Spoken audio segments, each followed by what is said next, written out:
Hello and welcome to Foreign Policy Focus. This is episode 90 and I am the show's host, Kyle. If you're somebody who likes the show and wants to spread the show around, please think about sharing the show either by going to Facebook and searching Kyle's Files. You'll always find the show there, or by going to foreignpolicyfocus.libsyn.com and you can find the show from there. If you listen to the show, and you enjoy it, please share it. Just click the share button. It will help the show to grow more people to get all the important foreign policy stuff I'm talking about and hopefully make them motivated to at least vote against some of these warmongers. And also maybe getting them to shut off their, Fox News, MSNBC, or whatever some of the time could be helpful as well. The real truth is out there, but if you're just watching the kind of daily news shows where you get Sean Hannity or Rachel Maddow just being unapologetic war hawks and just supporters of the state, and even Brian Williams, when it comes down to it, he could say he hates Trump as much as he wants, but he loves it when Trump fires a bomb. Anytime that happens, the media, they just eat it up.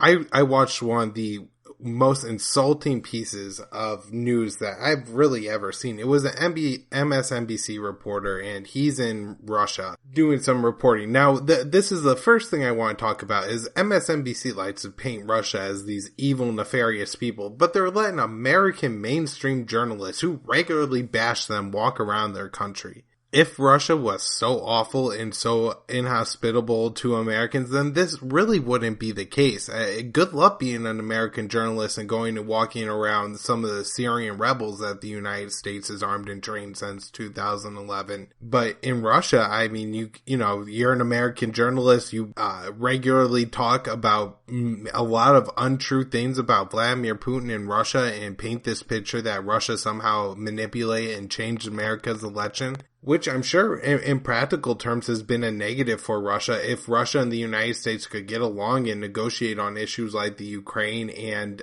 Syria, Russia would have to spend less money if the United States and Russia were fighting the same war in both of these countries. And the fact that they can't get together and work together on these issues means it's more difficult for Russia. And so, yeah, it would be better, at least for the Russian people. Maybe the government likes the enemy, like I think the deep state of the United States likes having the United States as an enemy. But on the individual basis, the Russian people have been harmed by the American media lies, especially the ones coming out of MSNBC, and all this Russiagate nonsense. It's really demonized the Russians in the eyes of a lot of Americans, and now, these Russians are these nefarious people who look to undermine democracy. And, we haven't gotten quite to the Red Scare or the right-wing kind of fear of Muslims that we currently have in America today. But, there is now this fear of Vladimir Putin in these, evil kind of ultra-patriotic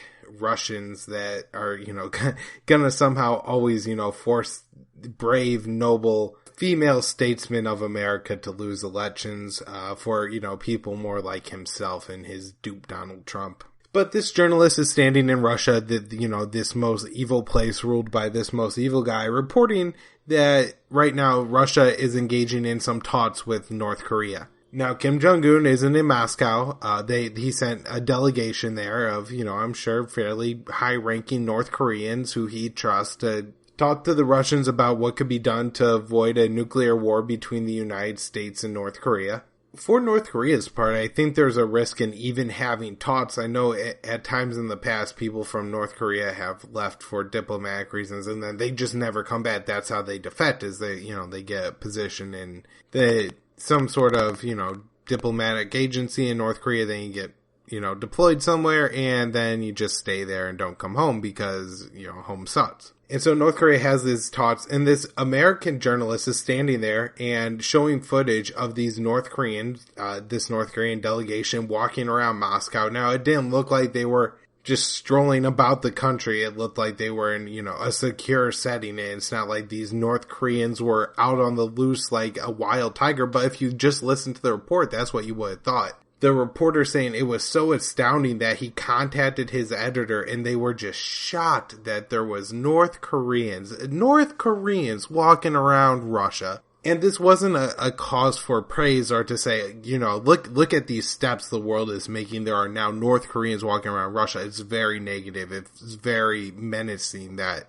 well, these people are there, that implies some kind of secret alliance between the North Koreans and the Russians. And it was just one of the most despicable things I've ever seen. If you had Trump talking about how many, I don't know, let's say Guatemalans he saw walking around Texas and was like, you wouldn't believe all these Guatemalans. I saw them and I just had to Steve Bannon and say, oh my God, look at all these people. MSNBC would be throwing an absolute fit, crying racism and xenophobia and Trump hates all these people and he's a bigot and we should denounce him and impeach him and all this. And something like that, it doesn't happen, right? Trump isn't saying anything like that. But this MSNBC report is just dead shot saying that, oh my God, there's North Koreans in Russia. And he goes on it for twice. It's like a 2-minute clip. And 45 seconds is him just gasping at how amazing it is that there's North Koreans walking around Russia. This was the main part of the story I wanted to talk about. But there was even a worse part of the story, believe it or not. I wanted to talk about the culture aspect, but he goes on to say that the North Koreans are saying they're seeking nuclear weapons for deterrent purposes, but they reiterate that they will use them against the United States if the United States uses nuclear weapons against North Korea. So what the North Koreans are saying is that the United States attacks us, will attack back. That's the definition of deterrence. But what the reporter was saying that the North Koreans are lying that their nuclear weapons are only for deterrence because they threaten to use them to respond to United States nuclear weapons attack. This man is insane. How he's allowed out of the country and has a job is beyond me. It's somebody at, MSNBC, whoever hired this person needs to be fired, and that person should probably be fired as well. And this guy should probably, hang around so everybody else knows what not to do. Don't promote him or anything. Just say, here's an example of what you should never do.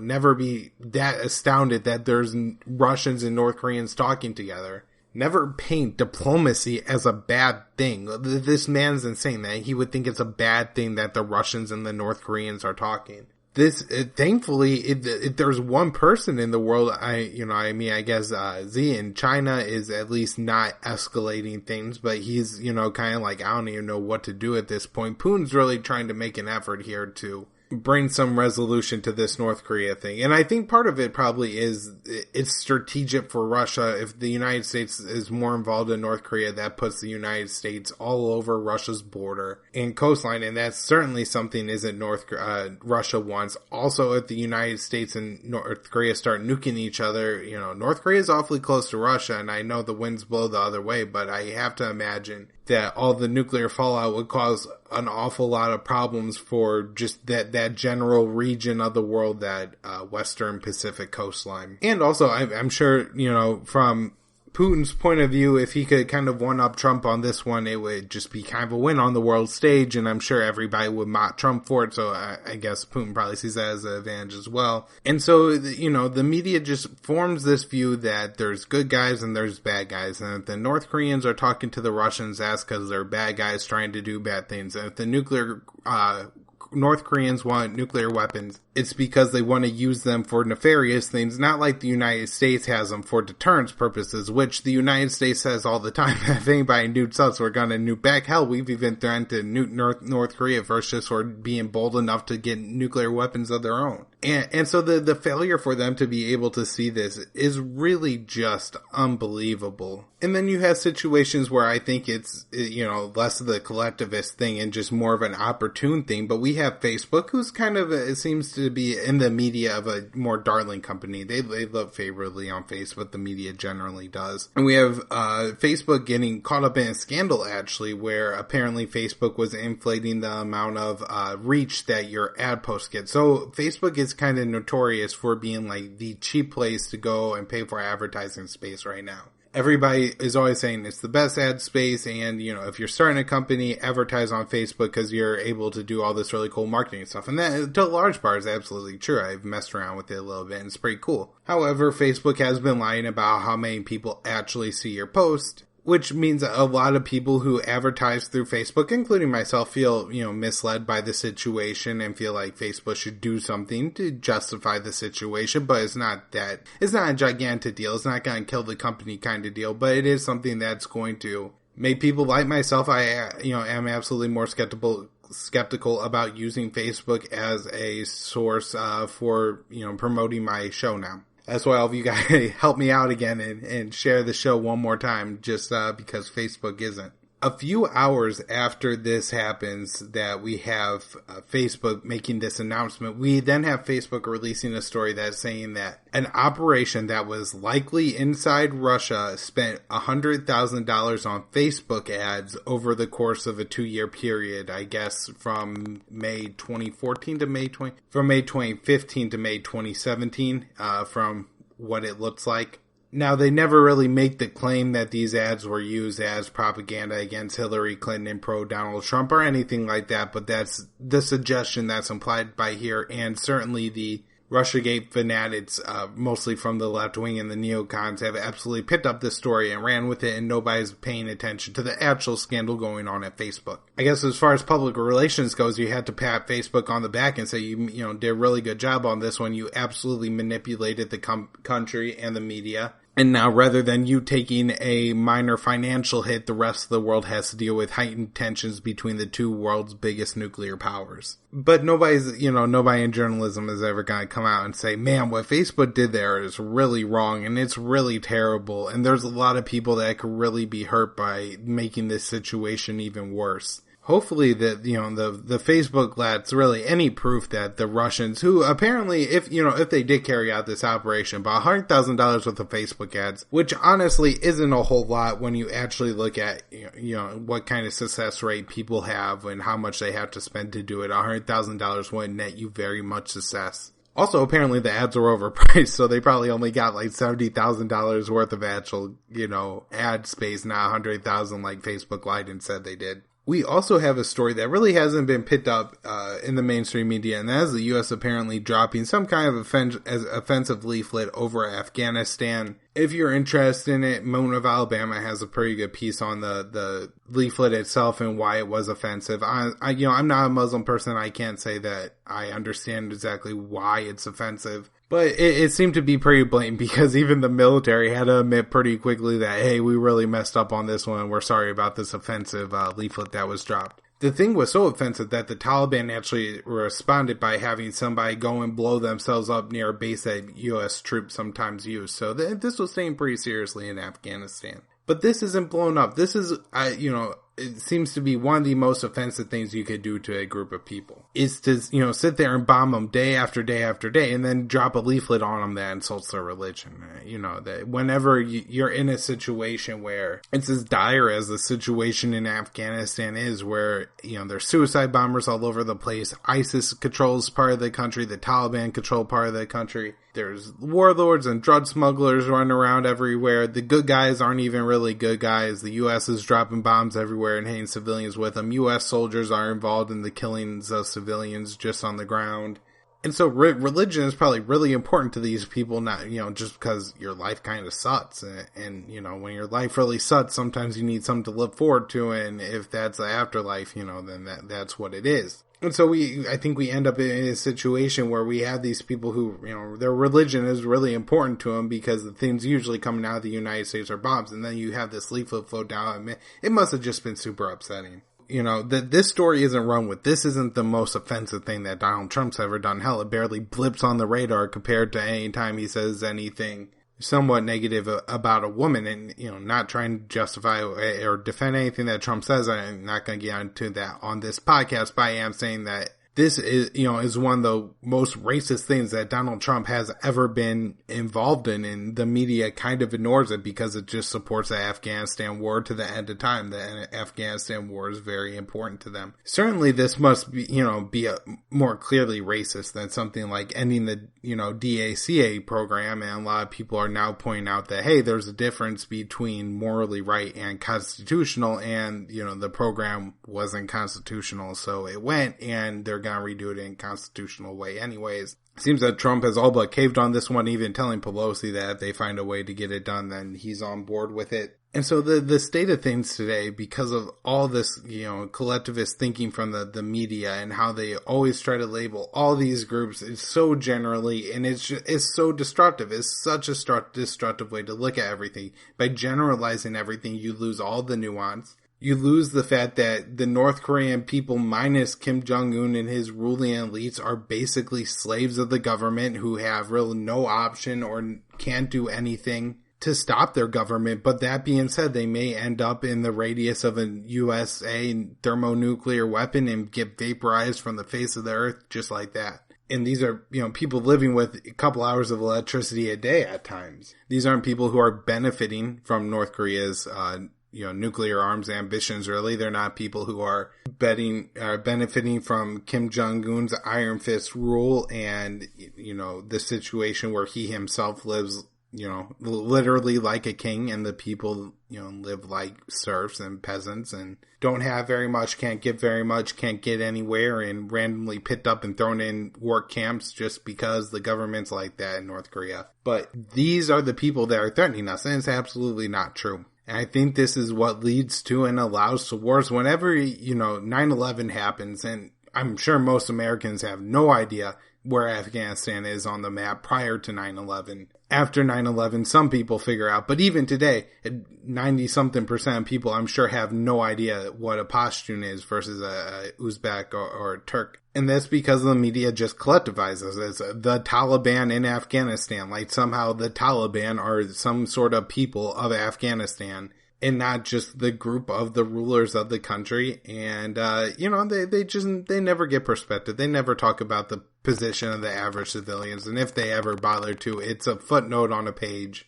And it's usually pro-government propaganda. Very much seeing this right now with the way they're portraying things with Russia, as I highlight from the MSNBC reporter. It's the Russians and the North Koreans getting together and how vile and evil and dangerous this could be, and monsters in the night. So this is the situation where we're in. This is what we're faced with, and this is why it's so important. Just whenever you talk, just try to humanize the enemies as much as you can. And when I say the enemy, I don't mean, the actual enemy. Obviously, we should, call out and demonize these jihadists, but not to the point that everybody's willing to kill every innocent civilian in Aleppo in order to take out a couple terrorists there. It's a ridiculous idea. It's stupid. It's unnecessary. And it harms and sets back them people of the earth so much. Other news stories I want to touch on. Trump says he will not withdraw from the free trade agreement with South Korea, at least not anytime soon. Putin also met with the South Korean president and basically just said, to the American people, don't let your emotions get out of control. We don't need war here. Trump says the president of South Korea is appeasing North Korea and that Trump doesn't want to have any talks with North Korea. Of course, the South Korean president is pushing for talks.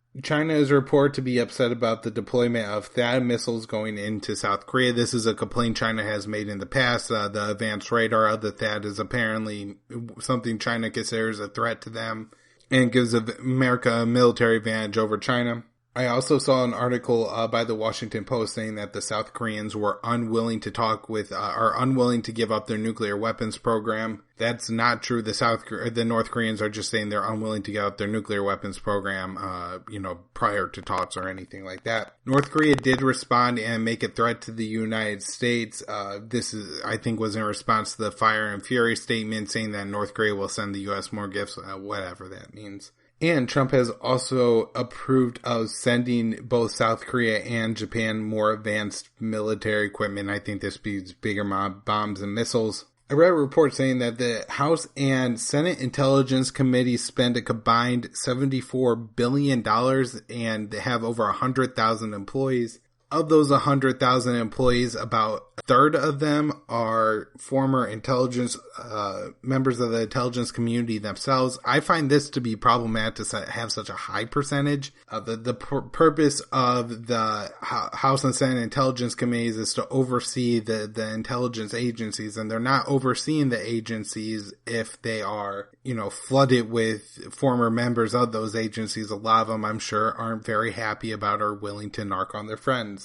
I'm going to do some more research on the situation in Burma or Myanmar over the weekend and hopefully be able to give some pretty in-depth details on the Monday show. The number of refugees entering into Bangladesh from Myanmar has now exceeded 100,000. According to Eric Margulies, who was on the Skyhorn show and did a little bit of an interview on this, said that the Myanmar government is absolutely carrying out a ethnic targeted military or some kind of campaign against the Muslim minority population there. The big news coming out of Syria is it looks like that the Syrian army is working to cut a corridor right now into Deir ez-Zor, the enclave that the Syrian government held there for 3 years under ISIS siege. This is a huge victory for the Syrian Arab army, and it led even Robert Fisk to write an article basically saying that, it's really time for the Israelis and everybody else to accept the reality that Assad will at least continue to rule a big portion of Syria. And we also had an interesting story about the 7th Fleet. The 7th Fleet is the one based out of Japan. I think Okinawa is probably where most of the bigger ships are ported.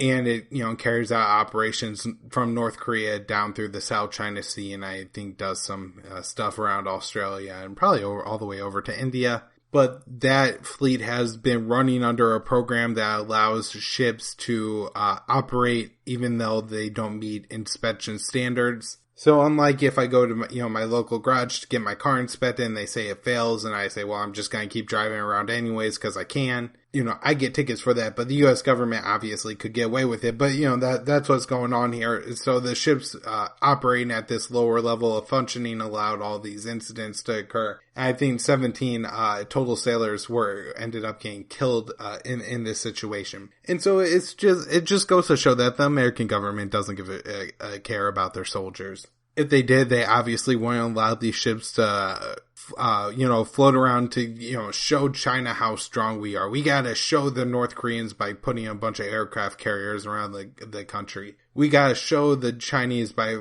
sailing our destroyers, around the islands and stuff like this. And it's all nonsense. And it obviously puts our sailors at risk because we've seen 17 of them die. And so, if the line was true and the politicians and the government really cared about the American people and they really cared about the troops and they really cared and, were these great people they claim to be, the two things they would be doing is not putting the sailors in positions where they could get harmed or killed unnecessarily. And they would take care of them when they come home, but both of those things obviously aren't happening, and this is the mess that we find ourselves in today. Well, such to end on a down note, but that's where we're ending our week, so if you like the show, please share the show, subscribe to the show on iTunes, give me a rating and review there. You can find all my work on the libertarianinstitute.org or at my website, kylesfilesblog.com. The Facebook page is Kyle's Files. My Twitter is at KYAAALE, and there's a private Facebook group, Foreign Policy Focus.